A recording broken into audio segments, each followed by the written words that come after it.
దేవుడే అంటున్నాడు, మీ నివాసాలు మీకుండునట్లుగా మీరు యుద్ధము చెయ్యుడి. హల్లెలూయా, హల్లెలూయా. అంటే మన కుటుంబాల్ని చిన్న భిన్నం చేసే పరిస్థితుల మధ్యలో ఉన్నాం ఇప్పుడు మనం. కుటుంబ పరిస్థితులు ఏమవుతున్నాయి? చిన్న భిన్నమైన. ఇంట్లో నలుగురు ఉంటే నలుగురికి 4 త్రోవలు, నలుగురికి 4 మార్గాలు, నలుగురికి 4 చర్చలు, నలుగురికి 4 బోధలు, నలుగురికి 4 ఆలోచనలు, 4 తలంపులు. ఒక్క దాటి మీద ఎవరు కూడా లేరు. క్రైస్తవ కుటుంబాలే, బయట వాళ్ళు కాదు. నెహెమ్యా అన్యులకు చెప్తున్నాడు, యూదులకు చెప్తున్నాడు? యూదులకే చెప్తున్నాడు. మీ నివాసాలు మీకు ఉన్నట్లు. అంటే ఆప్షన్ ఉంది మనకి. ఆప్షన్ ఉందా లేదా? ఉందా లేదా? ఉంది. హల్లెలూయా. యాకోబు జీవిత చరిత్రలో ప్రార్థన స్థాయి మారింది, స్థితి కూడా. ఎంతమందిని దీవించాడంటండి చనిపోయే ముందు? 12 మంది. అంటే తన నివాసాన్ని తను ఏం చేసుకోగలిగాడు?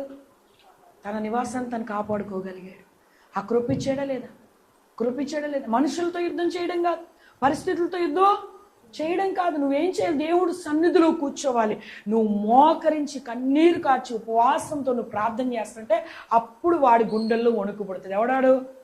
సాతానుడు. హల్లెలూయా, హల్లెలూయా. నువ్వు అంతకు మించి నువ్వు ఏం చేయి, వాడు భయపడు.